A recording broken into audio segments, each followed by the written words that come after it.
사람이 사는 사회는 참 갈등의 사회라 말할 수 있어요.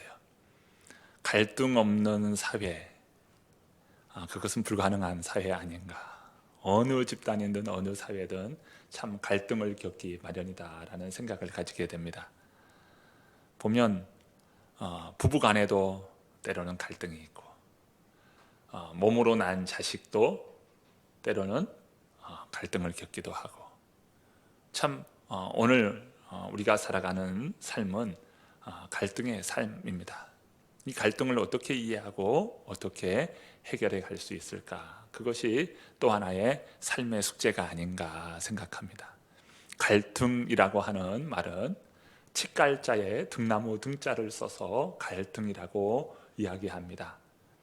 그러니까 칡과 등나무는 서로 얽히고 설키는 그런 특징을 가지고 있어요. 뭐 소나무든 어떤 나무든 칡넝쿨이 한번 감으면 빙빙 둘러서 감습니다. 그리고 하늘 높이 올라가려고 하는 그런 습성을 가지고 있지요. 그래서 한번 얽히고 설키면 그것이 좀처럼 풀리기가 어렵다는 것입니다. 이것이 바로 갈등인 것이죠. 그래서 고부 간의 갈등, 또 세대 간의 갈등, 계층 간의 갈등, 수많은 갈등을 안고 살아가는 오늘 우리의 삶이에요. 그러면 왜 갈등이 생기는가 이거예요. 갈등이 왜 생길까요? 서로가 다양하고 차이가 있기 때문에 그래요. 형제도 서로 다르잖아요. 내 몸으로 난 형제도 서로 다르고, 또 뭐 부부 말할 것도 없고요. 우리 교회 안에도 서로가 다 다양해요. 다양하기 때문에 바라보는 관점이 다르고 생각하는 바가 다르기 때문에 갈등이 일어날 수밖에 없는 것입니다. 갈등의 그 해결의 안 좋은 점은 무엇이냐면요, 갈등이 일어나면 그 갈등을 일으킨 사람이라든지 또 갈등의 상대방에 대해서 그것을 억눌러 버리는 거예요. 억누르다 되지 않으면 분열하는 겁니다. 이것이 갈등을 해결해 가는 안 좋은 모습이라 할 수 있어요. 그러면 갈등을 어떻게 이해해야 될까? 갈등을 우리는 그것을 잘 이해해야 돼요. 갈등이 꼭 안 좋은 것만은 아니에요. 갈등을 통해서 새로운 것을 보고 보다 더 발전적인 것으로 나아갈 수 있는 미래지향적인 그런 생각을 가질 수 있는 것 또한 갈등을 통해서 나타납니다. 그러니 갈등을 잘 해결해야 돼요. 오늘 성경에 보면 초대교회 안에 내부적인 갈등이 일어나는 말씀을 보여주고 있어요. 초대교회는, 이 예루살렘 교회는 많은 사람들이 모이는 큰 교회가 되었어요. 표적과 기사가 나타납니다. 위대한 사도가 있어요. 그럼에도 불구하고 갈등이 일어나는 거예요. 교회가 성장하고 표적과 기사가 나타나고 위대한 지도자인 사도들이 있음에도 불구하고 갈등이 생겨나게 되더라는 것입니다. 그런데 오늘 본문에 나타난 갈등의 모습은 단순해 보이지만 이 갈등의 골이 상당히 깊다는 것을 알 수가 있어요. 오늘 본문 1절의 말씀을 함께 읽어보겠습니다. 우리 큰 소리로 같이 한번 읽어보겠습니다. 그때에 제자가 더 많아졌는데 헬라파 유대인들이 자기의 과부들이 매일의 구제에 빠짐으로 히브리파 사람을 원망하니. 자, 오늘 본문의 이 갈등의 원인은 히브리파, 헬라파 교회 안에 이렇게 파벌이 생겼다는 것이 이게 갈등의 깊은 골이라는 거예요. 교회가 이렇게 어느 출신이냐 라고 따지면서 묻기 시작하면 이게 참 곤란한 갈등이 생겨나게 되는 겁니다. 히브리파, 헬라파. 먼저 헬라파 이 유대인들인데요, 이 사람들을 가리켜서 디아스포라 유대인이라고 말합니다. 무슨 말이냐면 흩어진 유대인들이라는 말인데요, 원래 유대인들은 이스라엘 본토 안에 다 거하여 있었죠. 그런데 외세의 그 침입에 의하여서 흩어질 수밖에 없었어요. 아수르에 의하여서 강제로 이주시켰습니다. 그리고 또 페르시아가 또 남유다를 흩어놓았고요. 또 바벨론에 의해서 흩어지게 되었고요. 또 그 이후에는 헬라 제국에 의해서 흩어지게 되었습니다. 또 로마가 지금 통치하고 있으니까 로마 시대에 많은 사람들이 흩어지게 되는 것이죠. 이렇게 예루살렘을 중심으로 한 이 유대 사회 안에서 이들은 흩어질 수밖에 없는 그런 자이든 타이든 흩어질 수밖에 없는 그런 상황을 겪었어요. 그래서 그들은 흩어지면서도 불구하고 그들은 율법을 중요하게 여기면서 하나님의 말씀을 가까이 하는 그런 유대적인 삶을 살아갑니다. 이 사람들을 가리켜서 디아스포라 유대인들이다, 흩어진 유대인들이다 라고 말합니다. 이 사람들의 말은 헬라말을 썼어요. 당시 통용하고 있던 헬라말을 주로 사용했습니다. 자, 본토에 있는 히브리파 유대인들은 어떤 사람들일까요? 태어날 때부터 본토에서 태어난 사람입니다. 그리고 그들이 쓰는 언어는 주로 아람어를 사용했어요. 자, 이 사람들이 예루살렘 교회에 함께 모였습니다. 그런데 문제는 히브리파 사람들이 이 주도해서 교회에 구제 사역을 하는데 헬라파에 속해 있는 과부들을 매일 구제에 빠지게 하는 거예요. 그로 인해서 헬라파 유대인들이 히브리파 유대인들에 대하여 원망하게 된 것입니다. 단순히 출신지가 다르고 쓰는 언어가 달라서 그랬을까요?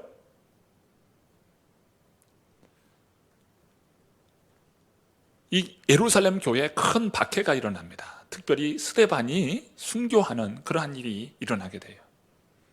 스데반의 순교로 말미암아 예루살렘 교회의 많은 성도님들은 흩어지게 되었습니다. 핍박이 오니까요. 그 핍박을 피하기 위해서 흩어지게 되는 거예요. 그런데 사도행전 8장 1절 말씀을 보면 사도들은 흩어지지 않고 예루살렘에 머무르게 됩니다. 자, 이상하죠? 자, 사도행전 8장 1절 말씀을 보겠습니다. 그날에 예루살렘에 있는 교회에 큰 박해가 있어 사도 외에는 다 유대와 사마리아 모든 땅으로 흩어지니라, 이렇게 말씀하고 있죠. 왜 사도들은 이 박해 가운데 피하지 않았을까요? 자, 여기에서 히브리파 유대인들과 헬라파 유대인들의 이 사고방식 때문에 그래요. 특별히 율법에 대한 태도 때문에 그렇습니다. 헬라파 유대인들은, 흩어진 유대인들은 율법에 대해서 상당히 관대하고 개방적이고 자유로운 태도를 가졌어요. 그런데 히브리파 유대인들은 율법을 고수하면서 율법에 대해서 강력한 태도를 가집니다. 그러다 보니까 헬라파 유대인들에 대해서 굉장히 적대시한 그런 모습이 등장하게 되는 것이죠. 저들은 근본도 없다, 율법에 대한 근본도 없다, 이렇게 생각했던 모양이에요. 그래서 율법에 대한 태도로 인하여서 골이 깊어지는 겁니다. 단적인 모습이 등장하는데요, 사도행전 21장에 사도 바울이 예루살렘에 머무르게 됩니다. 그때 주의 형제 야고보, 이 사람은 바로 예루살렘 교회의 최고 지도자였습니다.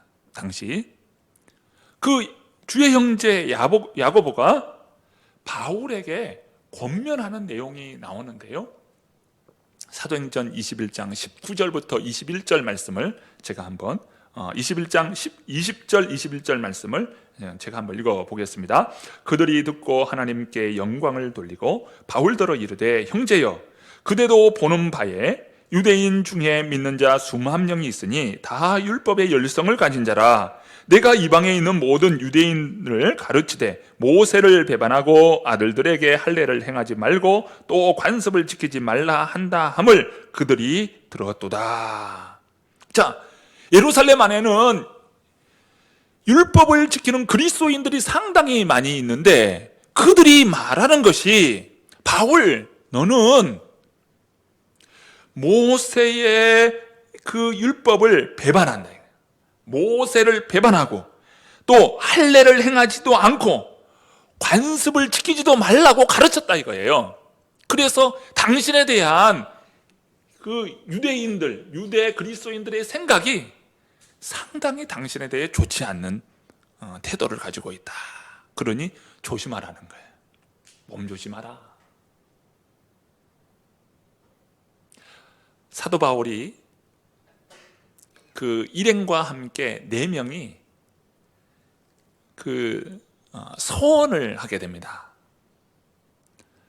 이 서원법에 따라서 예루살렘 성전에서 머리를 깎게 되는데, 그 머리 깎는 비용을 바로 바울이 대게 했어요. 그런데 그때 유대인들이 이 바울을 보면서 굉장한 오해를 합니다. 유대인의 결례대로 행하지 않는다, 즉 율법대로 행하지 않는다라고 하는 그런 시야를 사도행전 21장에서 볼 수가 있어요. 자, 오늘 본문에 나타납니다. 히브리파 유대인들이 헬라파 유대인들의 과부에 대하여 매일 구제를 누락시키는 거예요. 이것은 상당히 의도적일 수가 있어요. 왜 매일매일, 한 번도 아니고 매일매일 구제하는데 빠지냐 이거예요. 그러니까 헬라파 유대인들이 히브리파 유대인들을 상당히 원망하게 되는 이런 일이 일어납니다.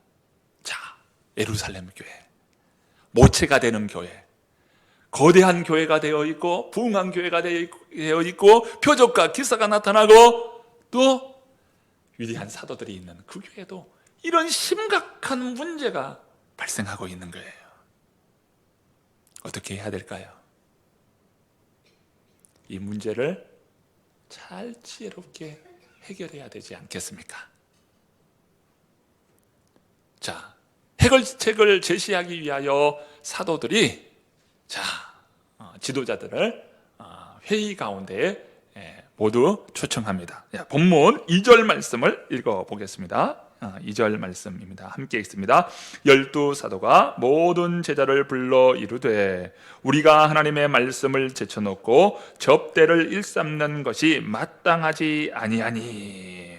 사도들은 모든 제자들을 함께 불러 모았습니다. 그러면서 먼저 자신의 잘못을 인정합니다. 우리가 주의 말씀을 참 담당하면서 우리의 잘못이 있습니다 라고 하면서 자신의 잘못을 인정해요. 그러면서 우리가 서로 의논하여 좋은 해결책을 찾고자 한다는 것입니다. 그러면서 해결책을 제시하는데, 첫 번째는 권한을 이양하는 거예요. 사도들에게 있는 권한을 이양했어요. 자, 본문 우리 3절 말씀 한번 읽어보겠습니다. 함께 읽습니다. 형제들아, 너희 가운데서 성령과 지혜가 충만하여 칭찬받는 사람 7을 택하라. 우리가 이 일을 그들에게 맡기고. 사도들은 그동안 말씀을 전하고요, 교회를 다스리고요, 심지어 성도들에게 양식을 나눠주는 구제하는 일까지 도맡아서 했어요. 너무나 많은 일, 너무나 많은 권한을 사도들이 부여하고 있는 것입니다. 절대 권력은 절대 부패한다라는 말이 있습니다. 절대 권력을 행사하면요, 반드시 부패할 수밖에 없다 이거예요. 목회자가요, 너무나 많은 권한을 행사하고 또 그것이 권력화가 되면요, 반드시 유혹에 넘어가고 유혹에 넘어갈 확률이 그만큼 크게 된 것이죠. 권력을 이양하고 권한을 이양하고 분배할 수 있는 그런 교회가 되어야 합니다. 자, 해결책을 제시하는데 권한을 이양한 성령과 지혜가 충만한 7사람을 택하라는 것이, 권력이 잘 분배가 되고 권한이 잘 분배가 됐을 때에 건강한 거예요. 건강해지는 것입니다. 우리 교회는 참 우리 당회원들이 참 진사적이라고 저는 생각합니다. 제가 딱 한 번 이야기했어요. 우리 교회는 어떤 당회에서 모든 것을 결정하기보다는 우리 성도님들의 사역을 또 의견을 다 존중을 해서 우리 부장님들이 우리 당회와 같은 그런 권한을 가지고 함께 협의할 수 있는 그런 협의체를 가지면 좋겠습니다. 그렇게 제가 의견을 제시했을 때 장로님들이 다 좋은 마음으로 그렇게 하자고 말씀하셔요.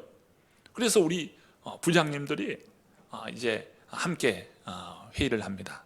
그러면서 각 부서의 1년의 그 사역을 계획을 하고, 그리고 그 사역과 함께 예산이 주어지는데 그 모든 권한을 우리 부장님들이 잘 그것을 균형 있게 할 수 있도록 했다는 거예요. 부장님들의 역할이 그만큼 중요한 것이죠. 부장님들이 이제 사역을 계획합니다. 그리고 사역을 시작을 할 때 여러 함께 한 부서들이 함께 협력을 해서 그 부서의 사역이 잘 진행되도록 돕고 있어요.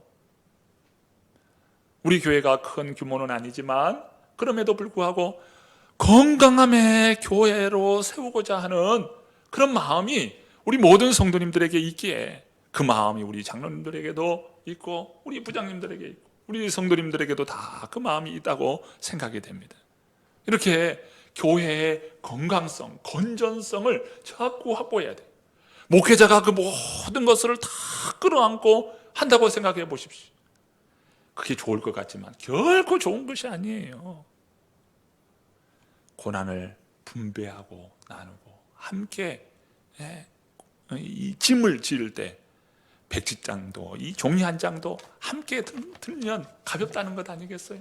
함께 나누는 거예요. 나누기를 잘 해야 하는 것이죠.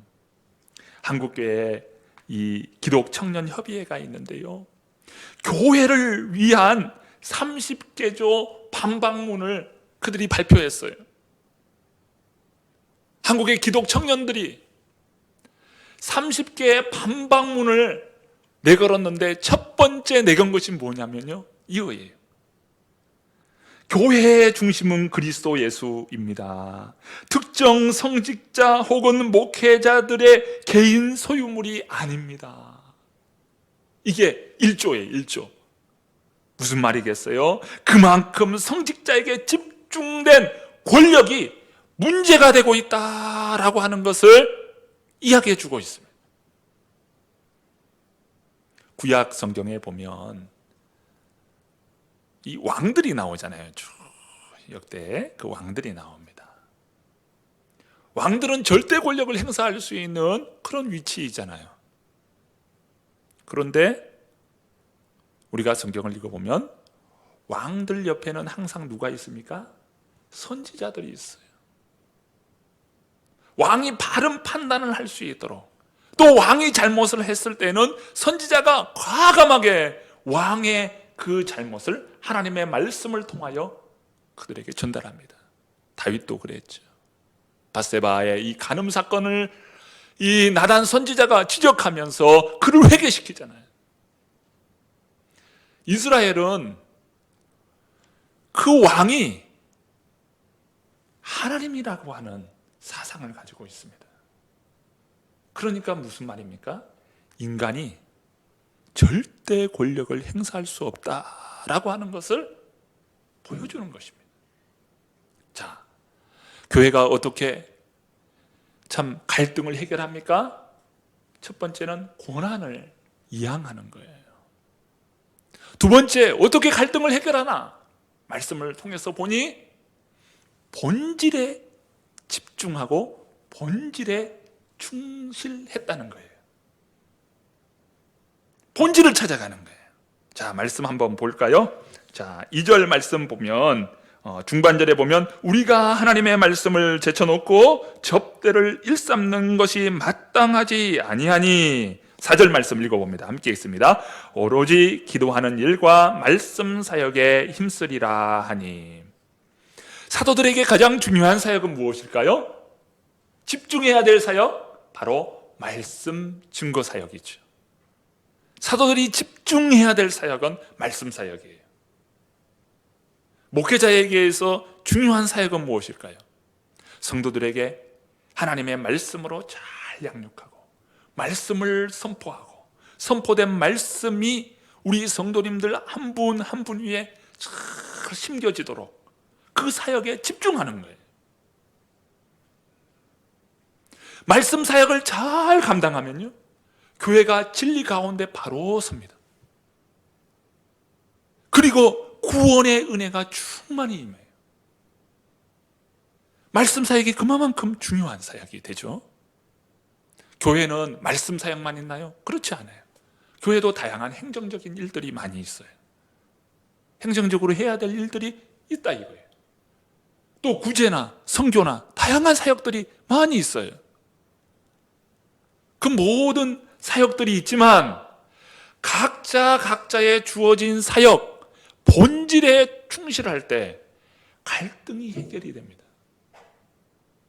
갈등을 어떻게 해결하나? 본질에 집중하는 거예요. 가정 안에도요, 갈등이 일어나죠. 왜 갈등이 일어납니까? 물질 때문입니까? 아니면 기타 여러 가지 경제적인가 상황적인 그런 것 때문에 갈등이 일어나나요? 먼저는 갈등을 해결하기 위해서는 가정의 본질인 사랑이 회복해야 돼요. 사랑이 회복이 되면요, 갈등의 요소들이 점점 해결되는 것을 보게 될 것입니다. 그런데 사랑이 없으면요, 어때요? 누르고 튕기고 분열되는 거예요. 이 본질에 충성할 때 갈등이 해결이 되는 것입니다. 이 초대교회는 바로 본질을 찾아간 거예요. 목회자가 권력이나 물질 이런 것을 욕심을 내면요, 문제가 발생해요.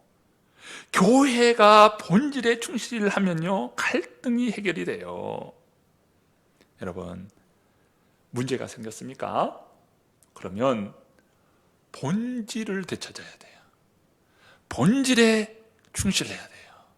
그러면 갈등이 점점 해결되는 것을 보게 될 것입니다. 자, 초대교회는요, 이렇게 갈등이 일어날 때 먼저는 권력을 이양했고요, 두 번째는 본질에 충실했어요.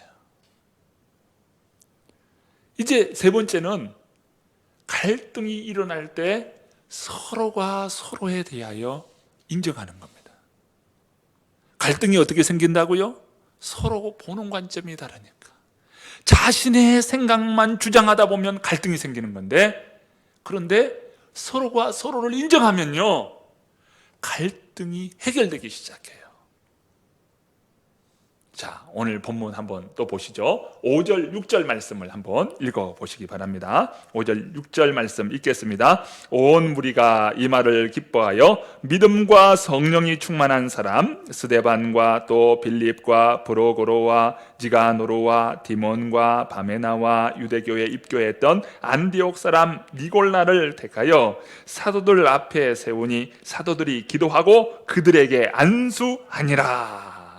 자, 오늘 본문에 나타난 7명의 집사님들이 있어요.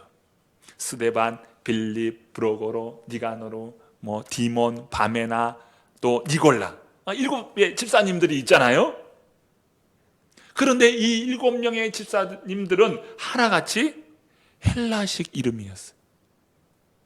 즉 무엇을 나타냅니까? 이분들은 헬라파에 소속되어 있는 집사님들이었다는 거예요.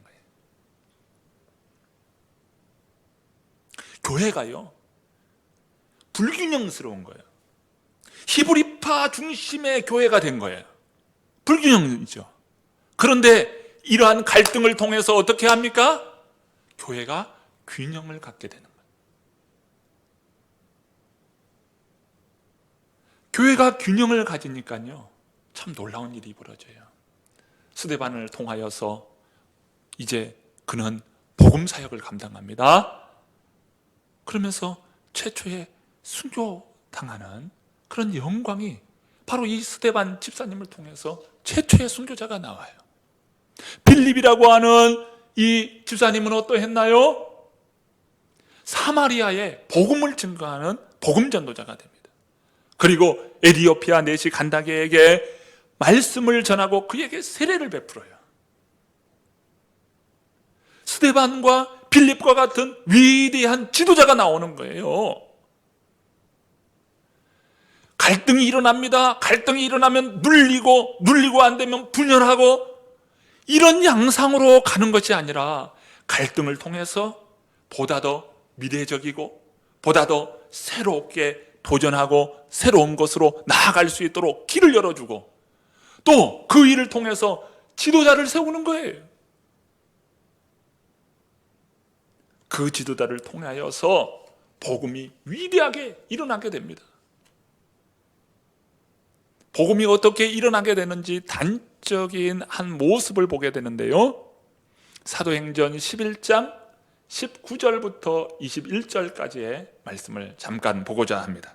사도행전 11장 19절부터 21절 말씀을 제가 읽어보겠습니다. 그때에 스데반의 일로 일어난 환란으로 말미암아 흩어진 자들이 베니게와 구브로와 안디옥까지 이르러 유대인에게만 말씀을 전하는데, 그 중에 구브로와 구레네 몇 사람이 안디옥에 이르러 헬라인에게도 말하여 주 예수를 전파하니 주의 손이 그들과 함께 하심에 수많은 사람들이 믿고 주께로 돌아오더라. 자, 헬라파 유대인들이요, 성령으로 충만해지고 말씀 사역을 감당하고 복음 사역을 감당하는데요, 특별히 안디옥에까지 가가지고 그곳에 하나님의 말씀을 전하는데, 그 안디옥은 헬라 사람들이에요. 즉 무슨 말입니까? 이방 사람들인 거예요. 이방 사람들에게 복음을 전하는데 그곳에서 믿는 사람들이 많이 일어나게 되는 거예요. 그래서 태어난 교회가 있는데 그 교회가 바로 안디옥 교회입니다. 안디옥 교회가 어떤 교회입니까? 바로 위대한 사도인 사도 바울이 바로 사역자로 태어난 교회가 안디옥 교회예요. 안디옥 교회를 통하여서 참 땅끝까지 복음이 전해지는 그런 일을 감당하는 교회가 되게 되는데, 바로 그 교회가 헬라파 유대인들을 통하여서 교회가 세워졌다는 것 아니겠습니까? 무슨 말씀이에요? 갈등이 일어나면 누르고 찢어지는 것이 아니라 갈등을 잘 해결하면서 오히려 지도자를 세울 때요, 그 지도자를 통하여서 주님이 기뻐하는 복음 사역을 감당하게 된다는 것 아니겠습니까? 여러분, 갈등이 일어납니다. 갈등을 어떻게 다루는지가 중요한 거예요. 성숙한 기독교인들, 성숙한 신앙인은요, 갈등이 없는 것이 아니라 갈등을 잘 해결하는 그리스도인들이 성숙한 그리스도인이에요. 성숙한 신앙인, 성숙한 그리스도인은요, 서로가 서로를 인정할 줄 압니다. 상대방을 존중할 줄 아는 사람이에요. 서로 다름을 인정하고 다름을 존중할 수 있을 때 이 사람은 성숙한 사람이 되는 것입니다. 교회 가 보세요. 참 성숙하지 못했을 때는 분열하고 아프고 가시가 돼요. 그런데요, 성숙한 교회는요, 포용하고 보다듬고 서로 인정하는 거예요. 이것이 바로 좋은 교회 아니겠어요? 성숙한 그리스도인들 되시기를 바랍니다. 자, 이렇게 성숙한 교회가 될 때 어떤 결과가 일어날까요? 자, 본문 7절 말씀입니다. 7절 다 함께 읽어보시겠습니다. 하나님의 말씀이 점점 왕성하여 예루살렘에 있는 제자의 수가 더 심히 많아지고 허다한 제사장의 무리도 이 도에 복종하니라. 아멘. 이렇게 갈등이 해결되면서 보다 더 주의 복음이 확장되어 나가는데요, 하나님의 말씀이 왕성하여서 허다한 제사장들, 이 제사장들은요 이방의 제사장들이에요. 이방의 많은 불신자들이 주님 앞에 나와 회복하게 되는 이런 역사가 일어나는 것입니다. 갈등이 좋은 겁니까? 나쁜 겁니까? 갈등을 어떻게 다루느냐에 따라서 갈등이 좋을 수가 있고요, 갈등을 어떻게 다루느냐에 따라서 갈등이 심히 안 좋은 것 될 수가 있어요. 갈등까지도 좋은 것으로 받을 수 있기를 바랍니다. 우리가 사는 세계에는요 항상 좌우가 있어요. 오른손이 있고 왼손이 있어요. 새도 두 날개가 있어서 참 창공을 나눕니다. 양쪽 다 필요한 거예요. 서로가 서로를 인정하고 보듬고 인정해 줄 때 참 좋은 교회요, 성숙된 그리스도인이 되는 것입니다. 우리 성도님들은 이 한 해 참 살아가는 동안에 우리 주님께서 은혜와 축복을 많이 누릴 수 있기를 바랍니다. 갈등까지도 참 성숙함으로 극복해 나가고 이것을 통하여서 하나님께서 더 귀하게 세워주심으로 말미암아 하나님의 말씀이 왕성하게 일어나고 수많은 사람들이 주의 복에, 주의 도 앞에 복종되는 그런 은혜의 역사가 일어나기를 간절히 축원합니다.